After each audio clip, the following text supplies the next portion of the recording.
Hey everyone, and welcome to my first deep dive into a video game. I know that there are a lot of commentary videos out there, but I haven't seen that many on Grand Theft Auto 4, and definitely not any on any of the DLC, which was interesting to me considering that Grand Theft Auto 4 was just the previous Grand Theft Auto installment. But it's not like Grand Theft Auto 5 DLC has anything to do with the main campaign or storyline. It's all based off of online mode, which is perfectly fine. Not my particular cup of tea, but whatever, Rockstar, get your bag. Just not my cup of tea. But I really enjoyed Grand Theft Auto 4's DLC because it gives different perspectives into the main campaign storyline. So I really appreciate it, so I figured I would give my thoughts on it. Now, I'm basically just winging this video. I don't know how long it's going to be, but it is what it is. We'll roll with it. Now, I didn't think of this video idea until I was literally on the last Grand Theft Auto 4 mission. I'm a bit late to the party, but I figured, hey, better late than never. And the truth is, I was less than impressed with Grand Theft Auto 4, the main storyline. I mean, I haven't played it since 2010, so I figured now that I'm a grown adult, why not give the installment another try?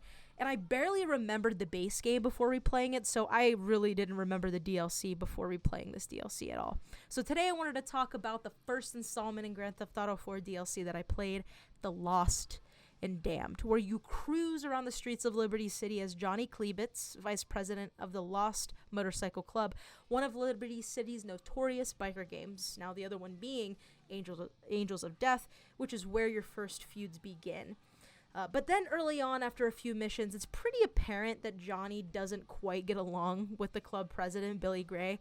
You see, the game kicks off with Billy getting out of prison and establishing himself back into his life, his previous life, of drugs and crime. Johnny takes more of a business aspect to the club, but Billy just wants to hit the ground running by killing rival gang members and undercover cops. And it's interesting to see that early on in the game, you start to work with the same people that Niko Bellic worked with, such as Ray Boccino, Elizabeth Torres, and even Playboy X. You're able to see another perspective into the different movers and shakers of Liberty City and how each member played a role in their own storylines. Johnny's issues with Billy, like I said previously, are pretty apparent early on in the game, and it didn't take much for me to deduce that this was going to, at some point, split the gang in two. It was only a matter of time. Now, this is shown even in the very first mission, when you have to get Billy's bike back for him. They didn't see eye to eye. Johnny wanted to follow and respect Billy, but could see that Billy's judgment was clouded right when he got out of prison with some of his decision-making. Where things started to really take a turn, well, there were a few points, but one of the very first points where the story began to take a turn was when a recently initiated member of the Lost was allegedly murdered by a member of the Angels of Death. Billy then uses this information to persuade Johnny to take revenge and ultimately secure a large amount of heroin from the Angels of Death that they then try to sell through Elizabeth Torres to a triad gang. Now, this deal fails epically, and Billy ends up getting caught by the police as the gang tries to flee. And it's at this time that Billy is arrested and Johnny is the new president of the Lost and Damned. Now, let me just talk about Billy for a second. I really, really enjoyed Billy's personality during the time that we were able to play with him. I don't know who the voice actor is for him, but I think he nailed it, and I really missed him a lot during the rest of this gameplay. I just feel like everybody compared to Billy just seemed more bland and boring, and I just really enjoyed Billy's character. Hey, Johnny, how you doing, baby? Hey, what the fuck? Stop domestic violence. Hey, having fun over there? Absolutely. And if I get tested, I have a bag of 12-year-old's piss right here. I am clean. Real nice. Oh, fuck you, Johnny. You don't judge me. Whoa, calm down, man. Have another drink or something, but calm the fuck down. Oh, and watch your mouth. Tell him. Yeah? Really? Whoa, guys, Billy, Johnny, we got a couple of fucking deadbeats outside. What fucking deadbeat? The hell is they doing Dead. here? What the Fuck 'em fuck up. do they want? I'm out of rehab 3 minutes and they think they can crash my party? Come on! Yeah, come on. Yeah, let's Do go! what we gotta do. Gentlemen! Why the long faces? Might I tempt you in a swift libation, my most trusted and honored guest? I thought we had a truce going on. Did you? Funny thing, I wasn't aware. But let me tell you, It's a strange kind of truce that makes you think that it's okay to gate crash my party? Deadbeat motherfucker. I'm sorry. You enjoy your little party. I take it the good times are over. I digress. Now, this officially splits the gang in two, as Brian Jeremy, who is the club secretary and a senior member of the gang, doesn't want to follow Johnny, since he believes that the whole drug deal was planned and orchestrated by Johnny to take power of the Lost by working with law enforcement to take Billy down. Brian tries to bury the hatchet here with Johnny and organizes a meeting down at the docks. However, this turns out to be an ambush, and chaos ensues as a huge shooting occurs between fellow members of the gang.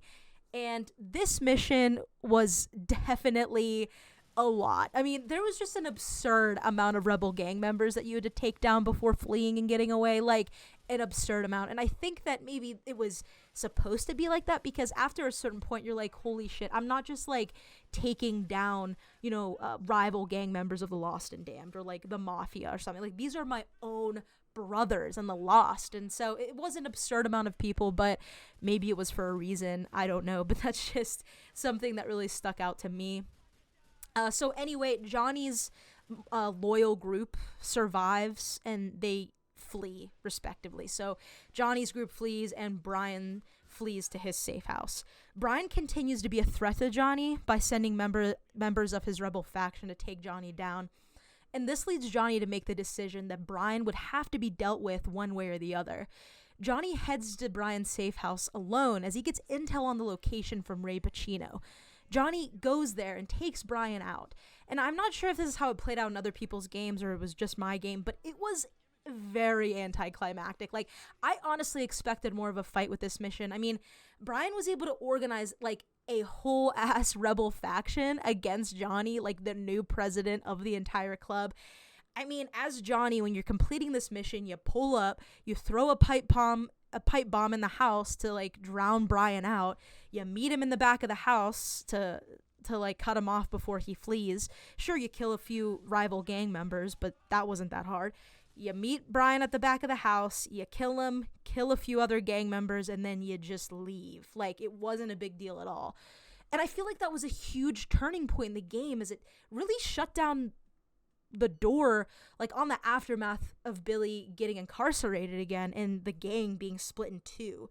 I mean, one constant always remained even before Billy was arrested was that the gang was struggling and Johnny needed to find a way to keep the gang afloat, but that's about it. Like, this split in two kind of piece of the Lost, that part of the story was really shut down, and to me the storytelling on that side of the game seemed a bit fast forwarded and overall forced. Like, I feel like maybe Brian could have set up a whole new Lost MC clubhouse, could have really built the rival or the rebel gang members up into being, this force to be reckoned with. Maybe Johnny's forced to deal with it at some point and has to fight his way through the new clubhouse, maybe even fighting his way through the streets of Liberty City before like catching and taking Brian out. That was just my opinion. I feel like they could have done a lot more with that piece, and I don't know, it was like, yeah, the Lost is split in two for like a quick second, and then it was just shut down by Johnny killing Brian. I don't know, I feel like they could have expanded upon that part of the storyline. Anyways, after this turning point in the story, Johnny decides to keep the gang afloat, and that he figured that he needed to start working with other gang members and varying gangs throughout the city. So the first set of missions that you are completing is with Elizabeth Torres, and then a little bit with Malcolm Deshawn, who are with the Uptown Riders. You're completing various missions to assist all parties in selling drugs and maintaining some sort of income for everybody involved. And that seems to be Johnny's biggest MO throughout this whole story, is keeping the Lost alive through any means possible, even if it means taking out members of his own gang. But what's even more interesting is that it seems that with every mission that we do and with every attempt to complete a drug deal, something goes wrong, and it's a never-ending cycle of trying to obtain a goal that you just never meet. I mean, at least that's how it feels when working with these different people in varying groups. So one of the big deals that you do with Elizabetta falls through, and after Elizabetta basically tells Johnny to like lay low, he begins working with Ray Pacino And this really starts to dive into the diamonds and Ray Boccino and Nico, like that main storyline in the main GTA 4 campaign. You get to play through how Ray got the diamonds and how Johnny was dropping off the diamonds in trash bags. And then if you remember, Nico doing that mission where you drive through Liberty City with a garbage truck and help Ray's boys like pick up the diamonds and the trash bags and stuff. So the Lost, before that happened, so the Lost were able to steal the diamonds from Gay Tony for Ray. And then from there, Johnny was able to drop off the diamonds and the trash bags where Nico is able to pick them up. And then from there, Johnny meets with Nico. If you remember, Johnny and Nico meet to try to sell the diamonds to the Jewish mafia in the base game. I think it was in that museum or something like that. And they try to sell the diamonds for $2 million. Now, it takes you back to the same mission that was in the base game, but now it's from Johnny's perspective, where he gets away with the money, but Nico is left empty-handed.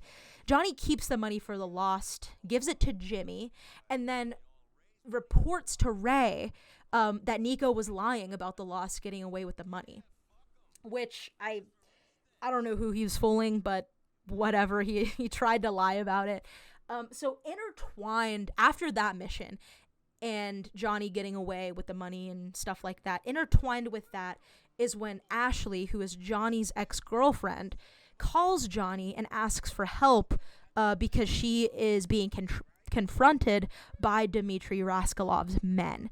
And this was the most interesting mission so far, because it's the mission that Johnny kidnaps Roman. If you remember in the the main storyline, where Roman gets kidnapped by Dmitry, it's interesting because in the main storyline, Nico starts to wonder where Roman is, and then Mallory tells Nico that she hasn't heard from Roman either. And it isn't until Dmitry texts you a picture of a beat of Roman that you find out he has been kidnapped, but you don't know how it happened or who actually did it, just that it had to have been one of Dmitry's men. So to get this done, Johnny asked for the assistance of Malk, who is from the Uptown Riders, to kidnap Roman. And during this mission, it was just very interesting and ridiculous. Like, Roman is screaming and begging for his life. He tries to escape at one point, and you have to intimidate him to get him back into the car. It was just, I don't know, it was just so interesting because you get to really see like a behind the scenes, so to say, of the base game. But that mission was a complete aside to the storyline involving Ray and the diamonds. Now, Johnny decided to do this not because he wanted to work with Dmitry, but because his ex-girlfriend, like I had mentioned before, got into debt with Dmitry due to her drug problem. So in an attempt to get her out of that trouble, he tries to wipe away her debt by kidnapping Roman for Dmitry. And I gotta be honest, like, I hate Ashley. She's just like, I don't know, it's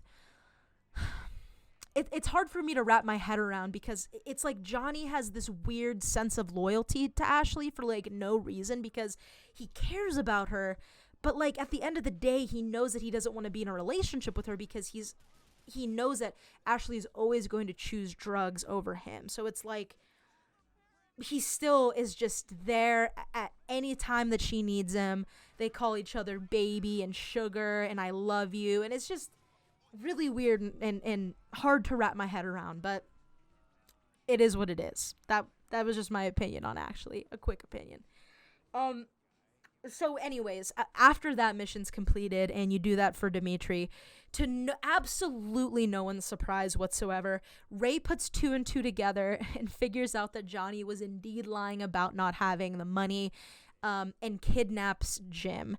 So Jim texts you to meet at Ray's restaurant that he's always hanging at, and you get there and you find that not only did Ray kidnap Jim, but is torturing him when you get there. So long story short, Jim and Johnny get out of that situation, and for some reason, Johnny's first thought is to check if Ashley is okay, but on your way to see if Ashley is okay, Ashley calls you and says, hey, keep an eye out for hitmen from Ray because they're coming after you. So then you're tasked with taking out Ray's hitmen before they kill you. So after you do that, I don't know why, but still your first thought is to go and check on Ashley. Like, Like, if you were being chased by Ray's hitmen, my first thought, if I were Johnny, and I'm not, but if I were him, I would think, like, oh shit, I have Ray's hitmen coming after me. They have to be coming after Jim, right? But nothing. Radio silence when it comes to Jim. You go straight to Ashley. Like, I feel like that's another part where they dropped the ball, because it was another huge turning point in the game. Because when you get to Ashley after killing the hitman, Ashley informs you that Ray's hitmen got to Jim and killed him. And I feel like they could have had a better send-off for Jim, because for Johnny, Jim was the real MVP. Like, Jim was there with him when nobody else really believed in him. He was his right hand and go-to, and now he's gone. Like, I felt like maybe one of the other gang members could have texted you, like, oh, hey, I saw Jim running from Ray's hitman on this so-and-so street in Algonquin, or something like that. Go check up. So you're forced to go and try to find Jim, and maybe take out a few of Ray's hitmen, but then you miss a few, and you're chasing them, but you're too late, and you meet them in, like, some alley, and like I said, you're too late, so they take Jim out. I don't know. I feel like they could have had a better send-off for Jim, other than just, like, Ashley telling you, like, hey, they killed Jim. Sorry. Like, I don't know. But Ashley also tells Johnny that, unbeknownst to everybody, Billy has been the ringleader of all of this bullshit from prison, and that he plans to throw Johnny under the bus during his trial so that he's able to serve, like, less prison time, and that maybe Johnny can work with that congressman that you work with more so at the beginning of the game. So Johnny tells Ashley to get the fuck out, basically, and we're left with a sense that the Lost will never be the same. And it feels like a really lonely feeling, because you're left with the last of Johnny's really, like, most loyal brothers gone. And that really Johnny doesn't have that many people left to depend on. It's just him. So I don't know. It was just a really solemn ending to this big climax, in the story. So going forward, Johnny at this time is feeling out of sorts until Congressman Stubbs reaches out to him and asks Johnny to meet him at the Lost's clubhouse. Johnny meets with him, and they discuss more about what Johnny should do going forward. Stubbs tells Johnny to not worry about Ray, because he is going to either be in jail or be dead within a month, which, if you remember in the base game, it's true, because Nico takes care of Ray for us, so we don't have to worry about him in this game. So Stubbs encourages Johnny to set his eye on Billy for the final mission of the game. And this sort of surprised me. Like, I knew we were getting close to the end of the game, but I thought that maybe we would have a few more missions, tying everything up in a nice bow. But nope, this is the final mission of the game. So Stubbs informs Johnny that Billy plans on testifying on the stand against Johnny to pin him to crimes pertaining to his work with those various gangs previously. This leads Johnny to decide that he needs to take Billy out from the inside of the prison. Now, at first, I wasn't sure how this was going to play out in terms of it being, like, the last and final mission. Like, I didn't know if we would have to sneak in, or I just didn't know how it was going to go. But we end up going guns a-blazing. Like, the game gives us literally everything we need to just go out with, like, a literal bang. Like, this mission was so ridiculous. Like, I know that GTA isn't supposed to be realistic, but, like, dude, like, in what world would this ever happen? Like, in what real or fictional world could this mission occur? But anyway, now the mission itself really wasn't challenging, being that all you really have to do is just take down a bunch of correctional officers and police officers. And like I said before, you're given everything you need to get this done rather easily. So you fight your way through, and once you get to the main yard where Billy is found, I feel like you can chalk this part up to, like, in the drop to the ball category here. Like, when you take Billy out, there really isn't a cutscene or anything. Like, Billy really only says a few words, and that's about it. Like, you just shoot him in the head, and that's it. You get on your bike and you leave the prison. Like, you don't even have to evade the cops when you get out. You don't have to lose the cops. Nothing like that. It's like there were only 20 guards on the clock that day, and when you take them all out, they don't send anyone else after you. It's just not what I expected. I mean, am I necessarily mad? No. Like, it's DLC. It's not supposed to be a full game, but like, still, it just doesn't make sense. Like, after every other mission, you have to lose the cops. So like, why not this mission where you have already taken down so many police officers? Like, it doesn't quite make sense, but all right. All right, I'll it is what it is. It is what it is. So when the gang gets back to the Lost Clubhouse, Johnny decides that the club can no longer go on. That the club has accrued so many enemies throughout this process that there's no way they can effectively run the motorcycle club, but that they will always be brothers at the end of the day. Now, that made sense to me. Like, once you infiltrate a prison, like a max security prison, and take down a bunch of police officers and kill an inmate, you can't really, like, come back from that. You know, it's gonna just be like, all right, this was the big bang, as it were. Now we gotta retire the Lost Motorcycle Club. Like, that makes sense to me. Like, Johnny has done too much shit to go back, and the way this ends makes sense. It's abrupt, sort of, but like, it makes sense to me. But of course, the storyline officially ends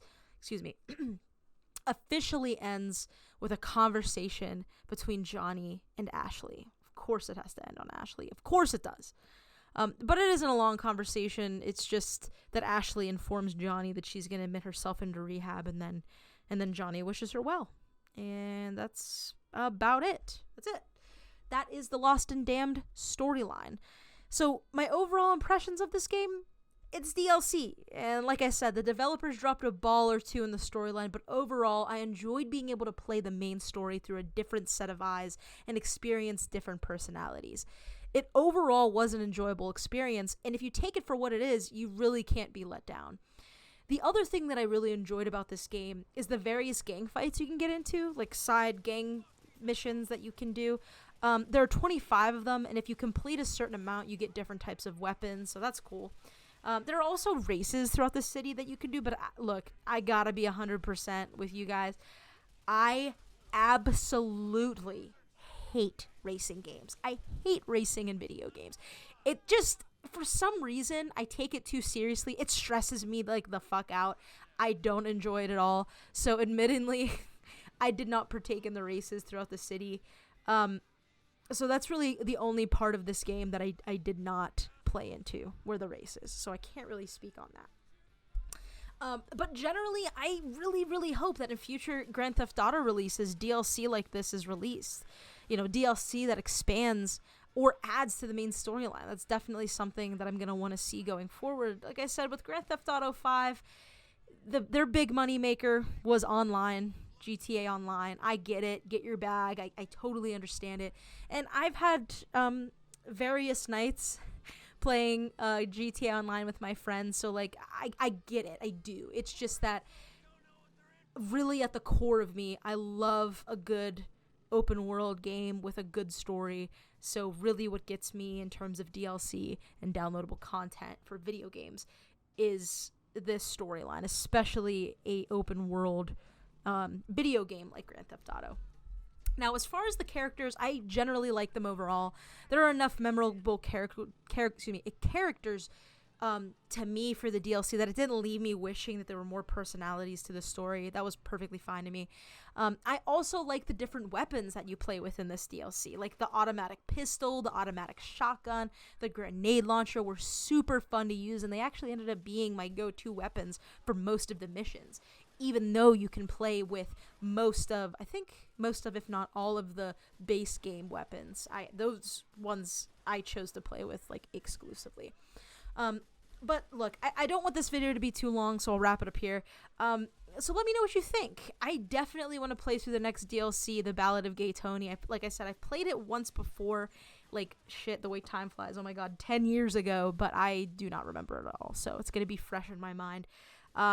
But let me know if there's anything that I should talk about more or less in the next video that I didn't touch upon, or maybe I talked too much about in this video, just so that I know for future reference. Genuinely, seriously, any feedback is greatly appreciated. So thank you for watching this video. All right, I'm going to wrap it up. I appreciate you guys for taking the time, and hopefully I will see you in the next one. Bye!